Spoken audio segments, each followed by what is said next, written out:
प्रशासन से सवाल क्यों नहीं हो रहा, इस सिस्टम से सवाल क्यों नहीं हो रहा। आज अरविंद केजरीवाल ने एक सवाल उठाया, उन्होंने कहा कि भाई जो एग्जामिनेशन ठीक से कंडक्ट नहीं करवा सकते वो सरकार कैसे चलाएंगे।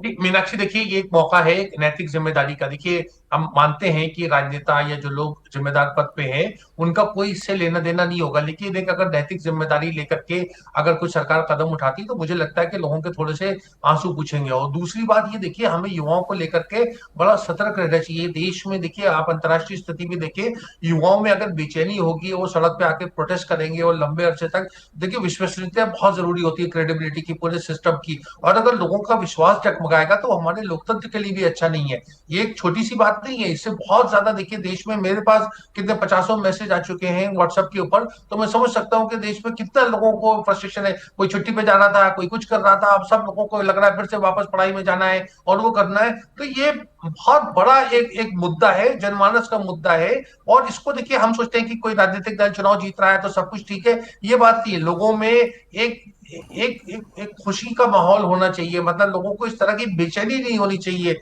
और ये बेचैनी युवाओं की है, ये एक शुभ संकेत नहीं है।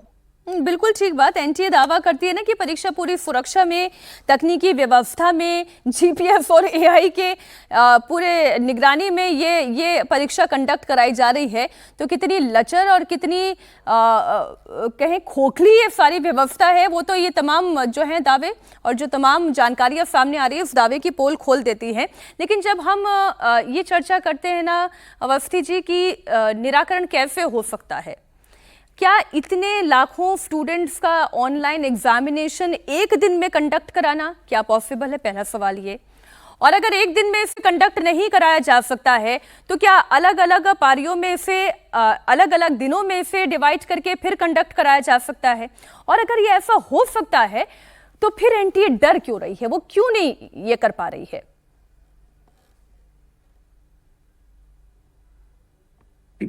मैम इसमें ना जो भी निराकरण से संबंधित अगर हम बात करें तो लेकर एनटीए के इंटेंट से एग्जीक्यूशन तक पर सवाल खड़े किए जा सकते हैं। इंटेंट बार बार मैं इसलिए बोल रहा हूं कि एक बार की गलती आपकी माफ हो सकती है, दूसरी बार हमारा देश रिकॉर्ड समय में हाईवे बनाने के लिए जाना जाता है, आपसे एग्जाम के लिए सिस्टम नहीं बनाया जा रहा है। आप यूपीआई की, भीम पे की सब जगह दुनिया भर में तारीफ करवाते हैं, आपसे ऑनलाइन पेपर नहीं हो पा रहा है। ये बहुत ही आयरनी है, ये आपके मेलाफाइड इंटेंशन को हाईलाइट करने का एक और प्रमाण है। नंबर वन, अगर इसके समाधान के लिए ओरिएंटेड बात की जाए तो मैम बहुत सी परीक्षाएं ऐसी हैं जिन्हें आप बहुत सारे फेजेस में आयोजित कराते हैं और विद्यार्थी हंसते हंसते उन परीक्षाओं में पार्टिसिपेट करता है। आपको 22 लाख एक बहुत बड़ा नंबर अगर लग रहा है तो इसे कई फेज में आयोजित करवाया जा सकता है। परीक्षा को पूरी तरह ऑनलाइन आयोजित करवाया जाना चाहिए।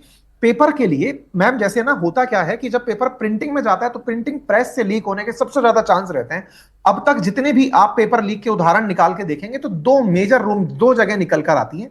या तो प्रिंटिंग प्रेस से, चाहे राजस्थान में होने वाला कोई सा भी पेपर देखें, अगर लीक होने की जगह निकले तो प्रिंटिंग प्रेस का नाम कहीं नहीं निकल के आएगा, या फिर निकल कर आता है सेंटर का जहां पर यह पेपर पहुंचाया गया था। दोनों ही जगह क्योंकि ह्यूमन इंटरेक्शन बहुत ज्यादा हो रहा है और वहां पर कोई भी लालच किसी भी प्रकार की सीमाओं को पार करते हुए, क्योंकि कानून अगर सख्त नहीं है तो इस प्रकार की गतिविधियों का अंजाम दे दिया जाता है।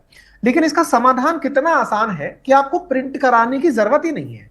आप क्वेश्चन बैंक की 20,000 क्वेश्चन की रेपोजिटरी बनाइए, एआई का जमाना है, वहां से अपने आप उठ के क्वेश्चन आने दीजिए। मैम एनटीए का जो ये एग्जाम होता है, नीट का एग्जाम, ये तुलनात्मक रूप से सरल एग्जाम माना जाता है जेई की तुलना में। सरल का मतलब होता है कि आपकी जो एनसीईआरटी की किताब है, जो सीबीएसई ने किताब लिखी है, उसमें हर लाइन से क्वेश्चन बन सकता है। और बहुत सारी कोचिंग संस्थान अपनी फिजिक्स, केमिस्ट्री, बायोलॉजी से लगभग 20,000 क्वेश्चन ऐसे निकाल कर दे देते हैं छात्रों को कि आप इन क्वेश्चंस को कर जाओगे तो सिलेक्शन हो जाएगा। मतलब क्वेश्चन बैंक जो आज चर्चा में आ रहा है, 410 क्वेश्चन में से 100-150 सवाल निकल के आने का, 20,000 क्वेश्चन में से तो सारा पेपर निकल कर आता ही है। आप 20,000 क्वेश्चन उठा के पकड़ा दीजिए ना एआई को और वो अपने हिसाब से निकाल कर आपको पेपर बनाकर दे देगा। तो ट्रांसपेरेंसी में टेक्नोलॉजी को अपनाया जा सकता है, इंटेंट जरूरी है। अब इस इंटेंट के लिए सरकार इसे कैसे देखती है, क्योंकि ना केवल इंफ्रास्ट्रक्चर का बल्कि छात्रों का, और मैम 22 लाख बच्चे अगर एक साल पीछे होते हैं, और छोड़िए आप 4 महीने भी पीछे होते हैं, तो उसको देश की जीडीपी में कितना असर पड़ेगा ये आने वाला समय देखता है। बिल्कुल आप ठीक कह रहे हैं। और आपने जो निराकरण के तरीके बताए, मैं तो कहती हूँ कि सरकार इतने बड़े लेवल पर काम करती है लोगों से बात करनी चाहिए। ऐसे एडुकेटर्स जो अच्छे सलाह दे सकते हैं उनसे सजेशंस लेने चाहिए और इसे ऑनलाइन कराने का विकल्प तो ढूंढना ही पड़ेगा, वरना साल दर साल ऐसी खबरें आती रहेंगी, पेपर लीक होते रहेंगे।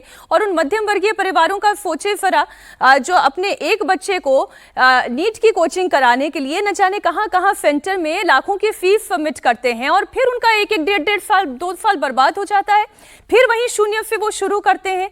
जरा उन मिडिल क्लास फैमिलीज के बारे में सोचें। जांच एजेंसी के सामने इस वक्त बहुत सारे सवाल हैं।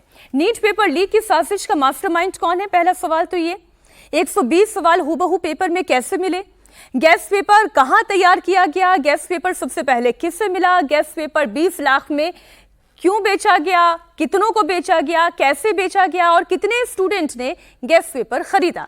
पेपर लीक की इतनी लंबी चेन है, इसे कड़ी दर कड़ी सुलझाना होगा।